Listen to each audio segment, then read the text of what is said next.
പ്രിയപ്പെട്ട സുഹൃത്തുക്കളെ, ഈ കഴിഞ്ഞ ദിവസം എൻ്റെ ഒരു സുഹൃത്ത് ഈ പിണറായി വിജയൻ്റെ പ്രതിപക്ഷ നേതാവെന്നുള്ള നിലയിൽ അയാളുടെ പേഴ്സണൽ സ്റ്റാഫിൻ്റെ അപ്പോയിൻമെൻറ്റുമായി ബന്ധപ്പെട്ടുകൊണ്ട് എനിക്ക് ആ അപ്പോയിൻമെൻറ്റ് ഓർഡർ അയച്ചു തന്നു. ആ അപ്പോയിൻമെൻറ്റ് ഓർഡറിൽ പേര്, അവരുടെ ശമ്പള സ്കെയിൽ അതൊക്കെ കൊടുത്തിട്ടുണ്ട്. അതുമായി ബന്ധപ്പെട്ട് ഞാൻ വേറൊരു വീഡിയോ ചെയ്യുന്നുണ്ട്. സുഹൃത്തുക്കളെ, ആ പേരിലൂടെ ഞാനിങ്ങനെ കണ്ണോടിച്ചു കൊണ്ടിരുന്നപ്പം ഒരിടത്ത് വന്നപ്പോൾ എൻ്റെ കണ്ണൊന്ന് ഉടക്കി. ഞാൻ നോക്കുമ്പോൾ അവിടെ എഴുതിയിരിക്കുന്ന പ്രഭാകര വർമ്മയും പ്രഭാകര വർമ്മയുടെ പേ സ്കെയിലും അവിടെ എഴുതിയിട്ടുണ്ട്. പ്രഭാകര വർമ്മയുടെ ഒപ്പം എഴുതിയിരിക്കുന്ന Prabhakara Varma additional private secretary 1,07,800, 1,60,000 ഇതാണ് പേ സ്കെയിൽ എന്ന് പറഞ്ഞാൽ എങ്ങനെ വന്നാലും ഒരു 2 ലക്ഷം രൂപ അല്ലെങ്കിൽ 2 ലക്ഷം രൂപയ്ക്ക് മേൽ ശമ്പളം ലഭിക്കുന്ന പേ സ്കെയിലിൽ അഡീഷണൽ പ്രൈവറ്റ് സെക്രട്ടറിയായി പ്രഭാകര വർമ്മ നിയമിതനായിരിക്കുന്നു എന്നത് ഞാൻ ആ ഉത്തരവിൽ നിന്ന് മനസ്സിലാക്കി. സുഹൃത്തുക്കളെ, ഞാൻ ഈ പ്രഭാകര വർമ്മ എന്ന് പറഞ്ഞ് പെട്ടെന്ന് ഞാൻ ആലോചിച്ചപ്പോഴാണ് എനിക്ക് മനസ്സിലായത് പ്രഭാവർമ്മ എന്ന് പറയുന്ന ഒരു CPM സാഹിത്യകാരനാണ് അത് എന്നത്. അദ്ദേഹം പ്രഭാവർമ്മ എന്നാണ് അറിയപ്പെടുന്നതെങ്കിൽ അദ്ദേഹത്തിൻ്റെ പേര് പ്രഭാകര വർമ്മ എന്നാണ്. അദ്ദേഹം എന്താ ഒരു വലിയ സാഹിത്യകാരനാണ് എന്നൊക്കെയാണ് അദ്ദേഹം വിശ്വസിക്കുന്നത്.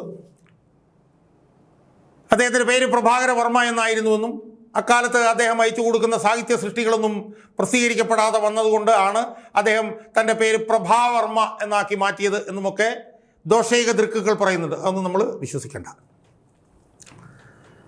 സുഹൃത്തുക്കളെ, ഞാനിവിടെ പറയാൻ പോകുന്നത് ഈ പ്രഭാകര വർമ്മ എന്ന ഈ പ്രഭാവർമ്മ അയാൾ CPMൻ്റെ നേതൃത്വത്തിനെയും പ്രത്യേകിച്ച് പിണറായി വിജയനെയും താങ്ങി നിന്നതുകൊണ്ട്,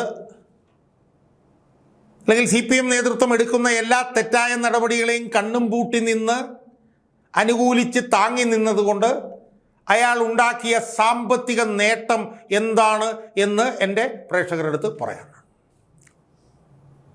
സുഹൃത്തുക്കളെ, ഒരു ഇടനില സാഹിത്യകാരനാണ്.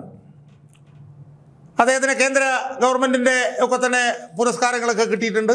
അദ്ദേഹത്തെക്കുറിച്ച് വിമർശനങ്ങളുണ്ട്. ശുദ്ധ ഹിന്ദുത്വ സ്വഭാവമുള്ള സാഹിത്യ സൃഷ്ടികളാണ് അദ്ദേഹം പടച്ചുവിടുന്നത് എന്നുള്ള നിലയിൽ ഉള്ള വിമർശനങ്ങൾ അദ്ദേഹത്തിനെതിരെയുണ്ട്. അദ്ദേഹം എഴുതുന്ന പല സാഹിത്യ സൃഷ്ടികളും സംഘസാഹിത്യമാണ് എന്നുള്ള വിമർശനങ്ങളൊക്കെ നിലനിൽപ്പുണ്ട്. എന്തായാലും അദ്ദേഹം വലിയ എണ്ണപ്പെട്ട ഒരു സാഹിത്യകാരനാണ് എന്നൊന്നും എനിക്ക് തോന്നിയിട്ടില്ല.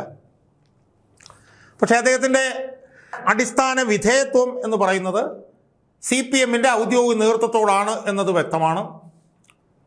CPMൻ്റെ നയങ്ങളെ താങ്ങി നിൽക്കുന്ന ഒരു സാഹിത്യകാരനാണ് ഇയാൾ എന്നതും വളരെ വ്യക്തമാണ്. ദീർഘകാലം ദേശാഭിമാനിയിൽ ആണ് അദ്ദേഹം ജോലി ചെയ്തിരുന്നത്. ഡൽഹിയിൽ അദ്ദേഹം ദീർഘകാലം ഉണ്ടായിരുന്നു. അപ്പോൾ അവിടെ വെച്ച് രാഷ്ട്രീയ നേതാക്കന്മാരുമൊക്കെ ആയിട്ടൊക്കെ ബന്ധം സ്ഥാപിച്ചു എന്നും ഒക്കെ കേൾക്കുന്നു. എന്തായാലും 1996 നയനാർ മുഖ്യമന്ത്രിയായപ്പോഴാണ് അദ്ദേഹം ആദ്യം നയനാരുടെ പ്രസ് സെക്രട്ടറിയായി നിയമിതനാകും.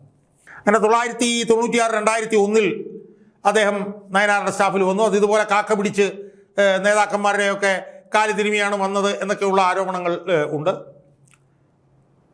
2006-11 കാലത്തും ഈ CPM വിലാസം സാഹിത്യകാരൻ VSൻ്റെ പ്രസ് സെക്രട്ടറി ആവാനായിട്ട് ഭഗീരഥ പ്രയത്നം നടത്തി എന്ന് ആരോപണമുണ്ട്. എന്തായാലും 2016 കാലഘട്ടത്തിൽ അദ്ദേഹത്തിന് VSൻ്റെ പ്രസ് സെക്രട്ടറി ആകാൻ കഴിഞ്ഞില്ല. അത് ബാലകൃഷ്ണൻ എന്ന് പറഞ്ഞ ആളായിരുന്നു അന്ന് പ്രസ് സെക്രട്ടറി. പക്ഷേ അദ്ദേഹം ഭാവിയിലും CPM എന്നാൽ എന്തെങ്കിലും ഉന്നതമായിട്ടുള്ളൊരു സ്ഥാനത്ത് കയറിപ്പറ്റാനുള്ള ശ്രമങ്ങൾ തകൃതിയായി തുറന്നു എന്നതിൻ്റെ ഏറ്റവും പ്രധാനപ്പെട്ട ഉദാഹരണമായിരുന്നു 2016 ആയപ്പോഴത്തേക്കും പിണറായി വിജയൻ വന്നപ്പോൾ അദ്ദേഹം പിണറായി വിജയൻ്റെ സ്റ്റാഫിൽ അദ്ദേഹം ഉന്നതമായിട്ടൊരു സ്ഥാനത്ത് അദ്ദേഹം നിയമിക്കപ്പെട്ടു. ആ നിയമിക്കപ്പെട്ട സമയത്ത് ഏതാണ്ട് 1,07,800 രൂപ 1,60,000 സ്കെയിൽ ഓഫ് പേയിലായിരുന്നു എന്നാണ് ഞാൻ മനസ്സിലാക്കുന്നത്. അത് പ്രസ് സെക്രട്ടറി ആയിട്ടായിരുന്നോ അതോ അഡീഷണൽ പ്രൈവറ്റ് സെക്രട്ടറി ആയിട്ടായിരുന്നോ എന്നറിയില്ല. എന്തായാലും ശമ്പളം ഏതാണ്ട് 1-2 ലക്ഷം രൂപ ഈ CPM വിലാസം സാഹിത്യകാരന് കിട്ടുമായിരുന്നു എന്നത് വ്യക്തം. അപ്പം അങ്ങനെ 2016 വിജയൻ്റെ സ്റ്റാഫിൽ കയറാൻ വേണ്ടിയിട്ട് അദ്ദേഹം യോഗ്യത നേടിയത് 2012 ടി.പി. ചന്ദ്രശേഖരൻ കൊല്ലപ്പെട്ടപ്പോൾ ആ വിഷയത്തിൽ അതിശക്തമായിട്ടുള്ള വിമർശനങ്ങൾ CPM-നെതിരെ ഉയർന്നു വന്നപ്പോൾ അതിനെല്ലാം ഖണ്ഡിച്ചുകൊണ്ട് TP ചന്ദ്രശേഖരൻ വധത്തെ ന്യായീകരിച്ച CPM-ന്റെ നിലപാടുകളെ ശക്തിയുക്തം അനുകൂലിച്ചുകൊണ്ട് നിരന്തരമായി ലേഖനങ്ങൾ എഴുതിക്കൊണ്ടാണ് അദ്ദേഹം CPM നേതൃത്വത്തിനോടുള്ള വിധേയത്വം പരസ്യമായി പ്രകടിപ്പിച്ചത്. അന്ന് വലിയ വിവാദമുണ്ടായത് നമുക്ക് ഓർമ്മയുണ്ടാവും. ശ്യാമമാധവം എന്ന് പറഞ്ഞിട്ട് ഇയാൾ സമകാലിക മലയാളം വാരികയിൽ എനിക്കൊന്നൊരു പദ്യ പരമ്പരയോ മറ്റോ ആ കാലഘട്ടത്തിൽ എഴുതിക്കൊണ്ടിരുന്നു. ആ സമയത്താണ് അയാൾ ദേശാഭിമാനിയിൽ ഈ TP വധക്കേസിൽ ഉൾപ്പെടെയുള്ള വിഷയങ്ങൾ TP വധക്കേസിൽ CPM-നെ ന്യായീകരിച്ചുകൊണ്ട് ലേഖനങ്ങൾ എഴുതിയിരുന്നു. ആ സമയത്ത് ശ്യാമമാധവം എന്നുള്ള കവിത ഇങ്ങനെ തുടർച്ചയായി സമകാലിക മലയാളം വാരികയിൽ വന്നുകൊണ്ടിരുന്നു. അന്ന് അതിൻ്റെ എഡിറ്റർ ശ്രീമാൻ S. ജയചന്ദ്രൻ നായരായിരുന്നു. അദ്ദേഹം ഇതിൽ നിന്ന് മനം നൊന്ത ഒരു കുറിപ്പോടുകൂടി ഈ ശ്യാമമാധവം എന്ന് പറയുന്ന കവിതയുടെ പ്രസിദ്ധീകരണം അദ്ദേഹം മലയാളം വാരികയിൽ നിർത്തിവെച്ചത് നമുക്കറിയാം. കാരണം ഈ കവിത ഇങ്ങനെ പ്രസിദ്ധീകരിച്ചുകൊണ്ടിരുന്ന സമയത്താണ് ഇയാൾ TP ചന്ദ്രശേഖരൻ വധത്തിൽ CPM-നെ ന്യായീകരിച്ചുകൊണ്ട് ദേശാഭിമാനിയിൽ ലേഖന പരമ്പര എഴുതുന്നത്. അതുകൊണ്ടാണ് ജയചന്ദ്രൻ നായർ ഈ ലേഖനം അവിടെ അവസാനിപ്പിച്ചത്. സുഹൃത്തുക്കളെ, നമ്മൾ മനസ്സിലാക്കേണ്ട ഒരു പ്രധാനപ്പെട്ട കാര്യം, എന്തായാലും 2016 അയാൾ വിജയൻ്റെ സ്റ്റാഫിൽ ഉന്നതമായിട്ടൊരു സ്ഥാനത്ത് 2 ലക്ഷം രൂപ ശമ്പളത്തിൽ അദ്ദേഹം കയറി. 2016-21 അദ്ദേഹം അവിടെ ആ ശമ്പള സ്കെയിലിൽ അവിടെ തുടർന്നു. 2021-26 വിജയൻ്റെ സ്റ്റാഫിൽ ഏതാണ്ട് ഒരു മാസം 2 ലക്ഷം രൂപ ശമ്പളത്തിൽ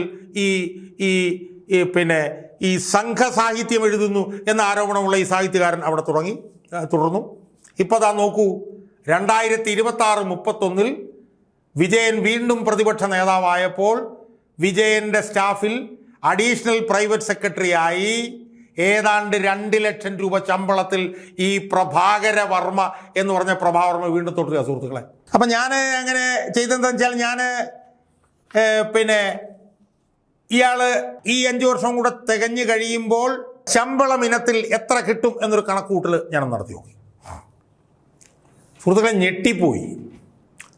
ഇയാൾ ഈ പിണറായി വിജയനെയും CPM-നെയും ഒക്കെ ഇങ്ങനെ താങ്ങി അവരുടെ മൂഡ് താങ്ങി അവരുടെ പൃഷ്ഠം താങ്ങി നിന്നത് എന്തിനാണ് എന്നത് അയാൾക്ക് ഈ 5 വർഷവും കൂടെ കഴിഞ്ഞ് ഈ 15 വർഷം എന്ന് പറയുമ്പോൾ നായനാരുടെ കൂടെ ഉണ്ടായിരുന്ന 5 വർഷക്കാലം അയാൾ എത്ര ശമ്പളം മേടിച്ചു, ആ പേ സ്കെയിൽ എത്രയാണെന്ന് എനിക്കറിയില്ല.